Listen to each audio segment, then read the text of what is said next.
Masih gacor, Robert Lewandowski ungkap rencana pensiun. Brazil versus Uruguay, seri di kandang, supporter kecewa. Valverde ungkap satu aspek unggul Barcelona saat ini. Vitor Roque sadar bergabung dengan Barcelona terburu-buru.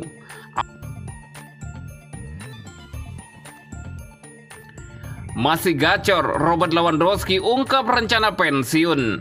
Robert Lewandowski, striker andalan Barcelona, berbicara secara terbuka tentang rencana pensiunnya meski saat ini masih tampil impresif di La Liga. Dengan kontrak yang mengikatnya di Camp Nou hingga 2026, Lewandowski memberi petunjuk bahwa karirnya bisa berlanjut beberapa tahun lagi sebelum ia benar-benar gantung sepatu. Sejak bergabung dari Bayern Munchen pada 2022, pemain asal Polandia ini terus membuktikan kualitasnya sebagai salah satu pencetak gol terbaik di dunia. Musim ini saja, Lewandowski telah mencetak 19 gol dalam 17 pertandingan di semua kompetisi, berperan besar dalam membawa Barcelona memimpin klasemen La Liga dengan keunggulan 6 poin. Dalam wawancara dengan Forbes, Lewandowski mengakui bahwa akhir karirnya sudah di depan mata, meskipun ia belum menetapkan kapan tepatnya itu akan terjadi. Di usia saya yang sekarang, saya tahu sebentar lagi, 2 atau 3 tahun, saya tidak tahu persis semuanya akan selesai, ungkap Robert Lewandowski. Meski begitu, Lewandowski menegaskan bahwa keputusan untuk pensiun akan sepenuhnya berada di tangannya. Saya ingin mengatakan, dan hanya saya, bukan orang lain, kapan waktu yang tepat untuk mengakhiri karir ini. Ketika suatu pagi saya bangun dan merasa tidak ingin pergi ke sisi latihan, itulah saatnya saya mulai memikirkan pensiun, ujar Lewandowski. Menyadari bahwa Lewandowski tidak akan selamanya menjadi ujung tombak Barcelona, klub mulai mempersiapkan calon penggantinya. Direktur olahraga Barca, Deco, menyebut nama-nama seperti Victor Gyökeres dan Erling Haaland sebagai opsi yang potensial. Sulit menemukan striker seperti Robert Lewandowski hari ini. Mungkin ada 1 atau 2 pemain di level ini, mungkin Haaland atau yang lainnya, kata Deco kepada Mundo Deportivo. Lewandowski sendiri telah mencetak 688 gol sepanjang karirnya untuk klub dan tim nasional sejak debutnya bersama Zdeněk Pruško di Liga Polandia. Dengan warisan sebagai salah satu pencetak gol terbanyak sepanjang masa sudah terukir, ia masih memiliki peluang untuk menambah jumlah golnya saat Barcelona menghadapi Celta Vigo di La Liga Spanyol berikutnya.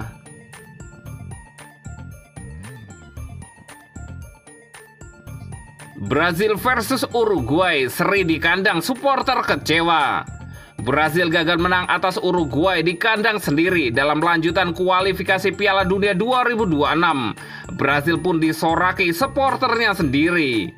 Duel Brazil versus Uruguay dalam lanjutan kualifikasi Piala Dunia 2026 zona CONMEBOL digelar di Arena Fonte Nove, Salvador, Rabu 20 November 2024 pagi waktu Indonesia Barat.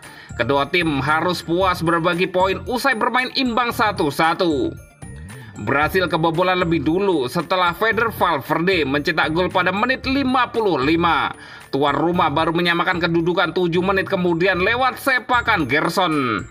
Brasil mencoba mencari gol kemenangan di menit-menit akhir, tetapi tidak membuahkan hasil. Sorakan kemudian terdengar di stadion setelah pertandingan usai. Rapinya menilai fans kecewa dengan hasil seri yang didapat Brasil.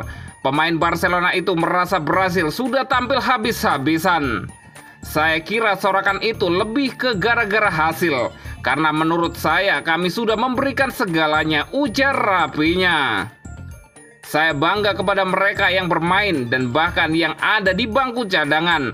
Kami melakukan segalanya sebisa mungkin untuk meraih hasil. Kami banyak bermain dan kami harus pergi dengan kepala tegak, kata rapinya. Dengan hasil ini, Brasil masih bertahan di peringkat kelima klasemen zona CONMEBOL dengan 18 poin dari 12 laga. Selecao tertinggal 7 angka dari Argentina yang ada di puncak klasemen.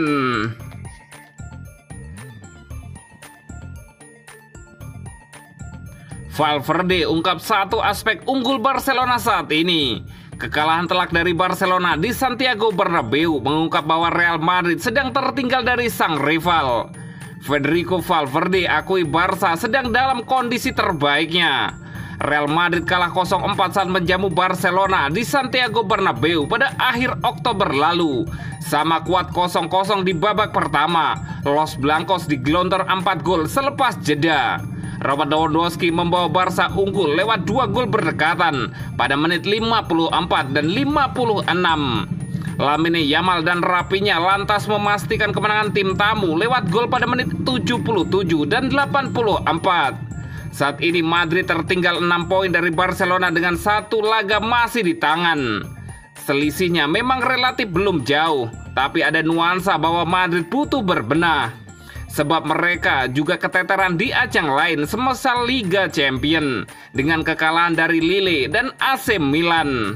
Barcelona di sisi lain masih relatif lebih stabil meski sudah 2 kali kalah di La Liga. Kedua tim sama-sama sudah 3 kali kalah di seluruh ajang, namun Madrid juga punya 3 kali hasil imbang. Gelandang Madrid Federico Valverde menyebut satu aspek yang unggul dari Barcelona, menguasai keadaan saat memimpin. Menyakitkan kalah dari sang rival langsung dan laga yang mempertaruhkan gengsi dan kehormatan pada salah satu pertandingan yang paling banyak disaksikan di seluruh dunia. Sangat menyakitkan dan tidak meraih 3 poin di lapangan Anda sendiri. Itu bikin Anda sangat marah, kata Federico Valverde dikutip Mundo Deportivo. Kita juga harus mengakui ketika satu tim bermain lebih inferior ketimbang yang lainnya. Dan saya rasa Barcelona memainkan laga yang sangat bagus, terutama di babak kedua.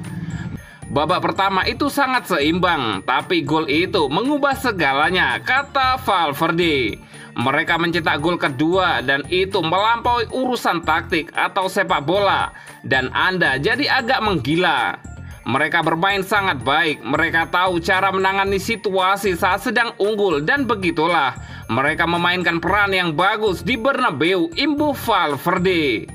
Sebagai catatan, Barcelona tak pernah gagal menang saat unggul lebih dulu. Seluruh 3 kekalahan sejauh ini ditelan dari situasi mereka kebobolan duluan.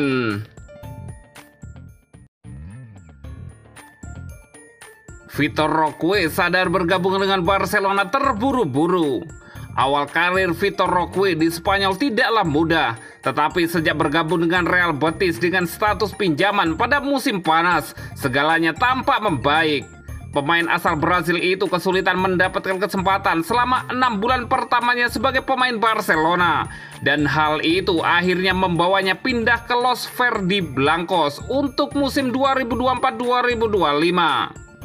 Berbicara kepada media resmi Betis, Roque bercerita tentang pengalaman awalnya saat pertama kali bergabung dengan Barcelona saat bulan Januari. Awalnya rencananya adalah dia akan tetap di Atletico Paranaense hingga musim panas. Tetapi setelah cedera ACL yang dialami Gavi, penyerang berusia 19 tahun itu didatangkan pada kesempatan sedini mungkin. Ia bergabung dengan Barcelona. Terlalu terburu-buru. Sebenarnya saya berada di Brasil dan tidak tahu apakah akan datang atau tidak. Saya mengetahui bahwa saya akan datang ke Spanyol sekitar seminggu sebelumnya. Saya sedang berlibur, saya tidak mengetahuinya, kata Vitor Roque. Dan ketika saya tiba, saya hanya memiliki sedikit kesempatan. Saya juga tidak punya waktu untuk beradaptasi. Sebenarnya saya mengalami beberapa momen buruk di sana, tetapi itu menjadi pengalaman belajar. Saya sangat senang berada di Barcelona. Hal-hal yang saya pelajari di sana membantu saya hari ini, dan saya sangat senang, jelas Roque. Keadaan tampak lebih baik bagi Roque dan bergabung dengan Real Betis terbukti menjadi langkah yang tepat. Barcelona berharap bisa mendapatkan keuntungan dari hal ini dan dia masih bisa menjadi penerus Robert Lewandowski.